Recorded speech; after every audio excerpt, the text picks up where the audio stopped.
આજે આપણે વાત કરવાના છીએ અમેરિકાથી પરત ફરેલ દીકરાને ઘરમાં ન આવવા દીધો. વરસાદી સાંજ હતી. આકાશ કાળું થઈ ગયું હતું. ગામની ગલીઓમાં પાણી ભરાઈ ગયું હતું. એક માણસ ધીમે ધીમે એક જૂના ઘરના દરવાજા સુધી આવ્યો. કપડાં ભીના હતા, આંખોમાં થાક અને પસ્તાવો બંને દેખાતો હતો. એ હતો મયંક પટેલ. વર્ષો પછી પોતાની ઘરની સામે ઊભો હતો. તેણે ધીમે દરવાજો ખટખટાવ્યો. અંદરથી પગલાંનો અવાજ આવ્યો. દરવાજો ખુલ્યો. સામે તેના પિતા ભરતભાઈ ઊભા હતા. બંનેની આંખો મળી. થોડા સેકન્ડ માટે કોઈ બોલ્યું નહીં. પછી ભરતભાઈનો કડક અવાજ આવ્યો, અહીં હવે તારી કોઈ જગ્યા નથી. આ શબ્દ સાંભળતા જ મયંકની આંખો ભીની થઈ ગઈ અને ત્યાંથી તેની સ્ટોરી પાછી વળી ગઈ. વર્ષો પહેલા મયંક એક સામાન્ય પરિવારનો દીકરો હતો. ગામમાં નાનું ઘર, પિતા ખેતી કરતા, આવક ઓછી હતી પણ સપના મોટા હતા. માતા કાંતાબેન ખૂબ જ પ્રેમાળ હતી. તે હંમેશા મયંકને કહેતી, બેટા તું મોટો માણસ બનજે. મયંકના દિલમાં એક જ સપનું હતું, અમેરિકા જવું. તેને લાગતું કે ત્યાં જઈને તે બધું મેળવી શકે છે, પૈસા, નામ, સારી લાઈફ. ગામમાં ઘણા લોકો વિદેશ જઈને સેટ થયા હતા. તેમની વાતો સાંભળીને મયંક વધુ પ્રેરિત થતો. સમય જતા ગયો. મયંકે મહેનત કરી, ભણતર પૂરું કર્યું. પછી એક દિવસ તેને પિતાને કહ્યું, મને અમેરિકા જવું છે. આ સાંભળીને ભરતભાઈ થોડા સમય માટે શાંત રહ્યા. તેમને ખબર હતી કે આ સરળ નથી. ખર્ચો મોટો છે, જોખમ પણ છે, પણ દીકરાની આંખોમાં સપનું જોઈને તેઓ ના કહી શક્યા નહીં. કાંતાબેન તો તરત જ બોલી પડી, જો આપણા દીકરાનું ભવિષ્ય સુધરે તો આપણે બધું કરીશું. પૈસા માટે પરિવાર એ મોટું બલિદાન આપ્યું. ભરતભાઈએ જમીનનો એક ભાગ વેચી દીધો, થોડું લોન લીધું, થોડું ઉધાર લીધું. આખરે રકમ ભેગી થઈ. આ બધું કરતા તેઓ અંદરથી તૂટી રહ્યા હતા, પણ દીકરાની ખુશી માટે બધું સહન કર્યું. મયંકે માતા પિતાના પગ સ્પર્શ કર્યા. હું તમને ગર્વ અનુભવડાવીશ. કાંતાબેનની આંખોમાં આંસુ આવી ગયા. તેણે કહ્યું, ફક્ત એક વચન આપ, અમને ભૂલતો નહીં. મયંક અમેરિકા ગયો. શરૂઆતના દિવસો ખૂબ મુશ્કેલ હતા. નાની નોકરી, લાંબા કલાકો, થાક, એકલતા, પણ એ હાર્યો નહીં. દિવસ રાત મહેનત કરતો રહ્યો. ધીમે ધીમે પરિસ્થિતિ સુધરવા લાગી. કમાણી વધવા લાગી. નવું ઘર, સારી નોકરી, નવી લાઈફ. શરૂઆતમાં તે રોજ ફોન કરતો, મમ્મી હું ઠીક છું, પપ્પા થોડા સમયમાં તમને અહીં બોલાવીશ.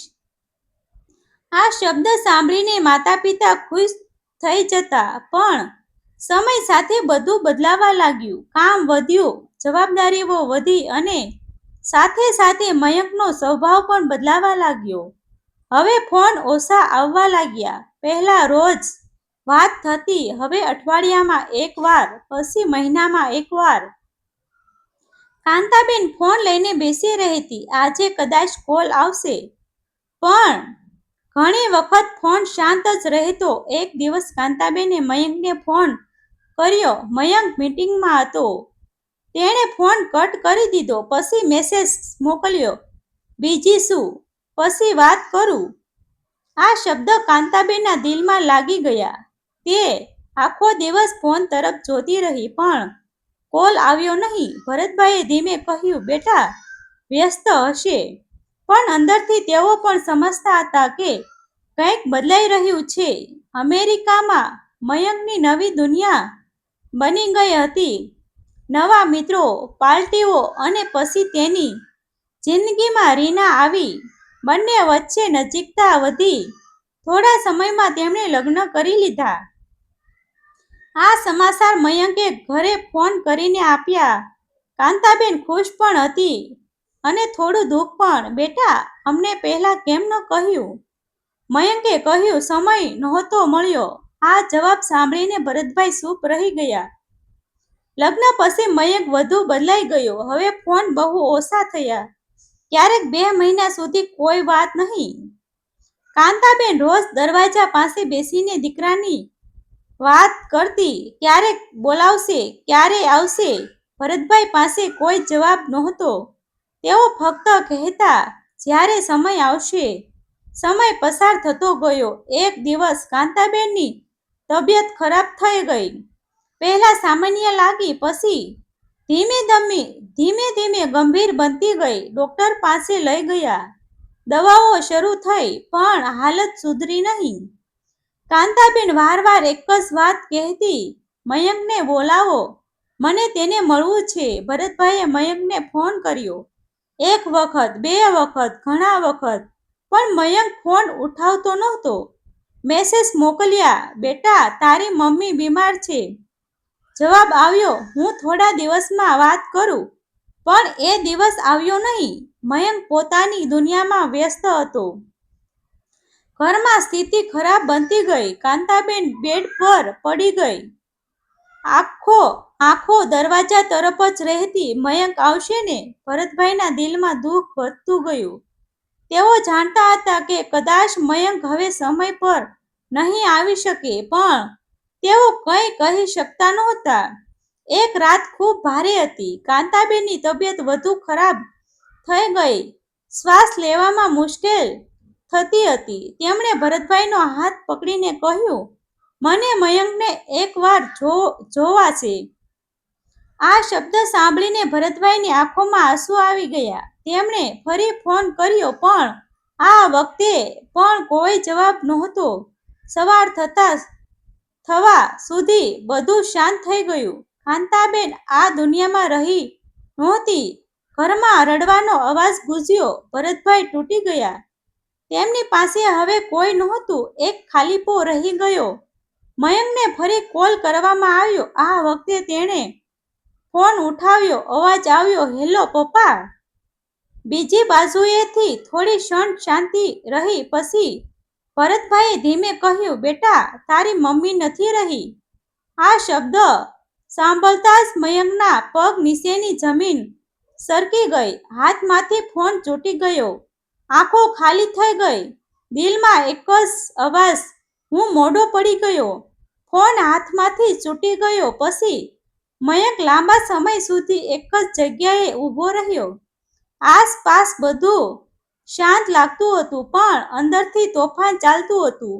આંખોમાં આંસુ આવી ગયા. દિલમાં એક જ વિચાર ફરી રહ્યો હતો, હું મારી મમ્મીને છેલ્લી વાર જોઈ પણ ન શક્યો. એ ક્ષણે તેને સમજાયું કે પૈસા, નોકરી, લાઈફ બધું બેકાર છે.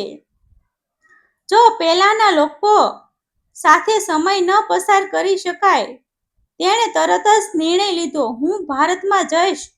કોઈ વિલંબી કર્યા વગર ટિકિટ બુક કરી. આખી રાત તેને ઊંઘ આવી નહીં. દરેક પળે મમ્મીની યાદ આવતી. ફોન પર બોલેલા છેલ્લા શબ્દો યાદ આવતા, અને દરેક યાદ સાથે પસ્તાવો વધુ ગાઢ બનતો ગયો. થોડા દિવસ પછી મયંક પોતાના ગામમાં પહોંચ્યો. વર્ષો પછી તે એ જ રસ્તા પર ચાલતો હતો. બધું ઓળખાતું હતું, પણ લાગતું અજાણ્યું. ઘર સામે આવીને તે થંભી ગયો. એ જ દરવાજો, એ જ આંગણું, પણ આજે કંઈ બદલાઈ ગયું હતું. દિલ ધડકતું હતું. તેને ધીમે દરવાજો ખટખટાવ્યો. અંદરથી પગલાંનો અવાજ આવ્યો. દરવાજો ખુલ્યો. સામે ભરતભાઈ ઊભા હતા.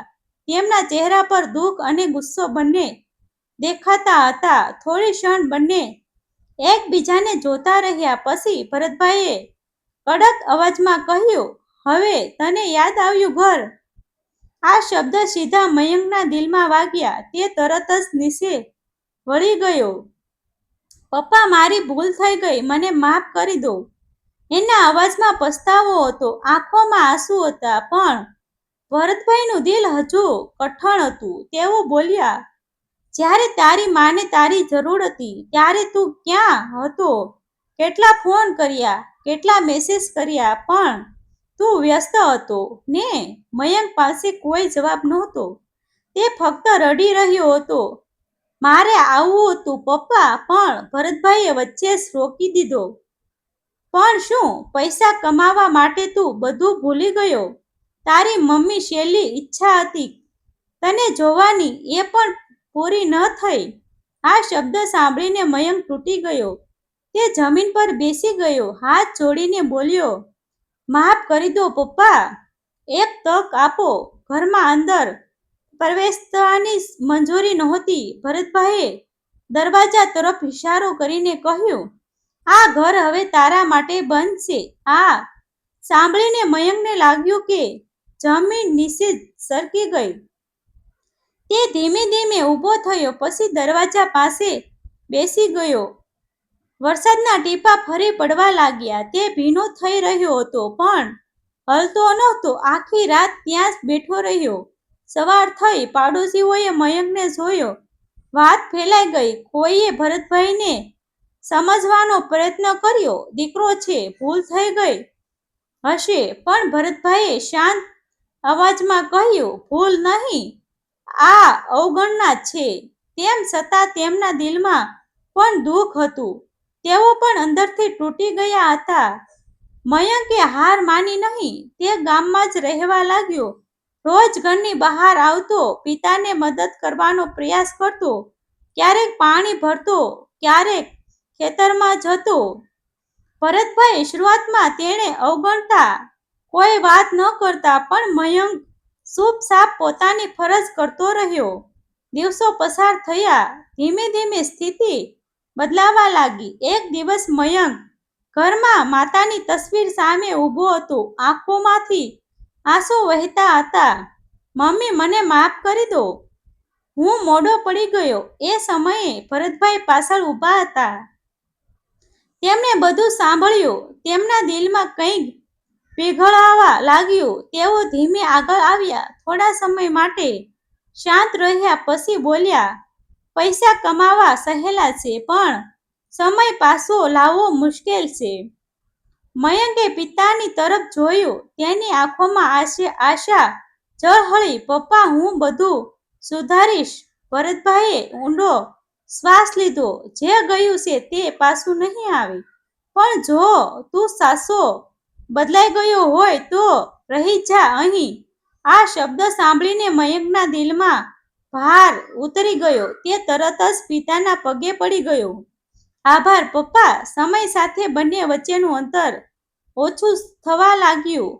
મયંક હવે પિતાની સાથે રહેતો, તેમની સેવા કરતો, ખેતરમાં મદદ કરતો, અને સૌથી મહત્વની વાત, હવે તે સમય આવતો. ધીમે ધીમે ઘરમાં ફરી શાંતિ આવવા લાગી. કાંતાબેનની ખાલી જગ્યા તો ક્યારેય પૂરી ન થઈ, પણ તેમના સમરણથી બંને જોડાયેલા રહ્યા. એક સાંજ બંને માતા પિતાની તસવીર સામે ઊભા હતા.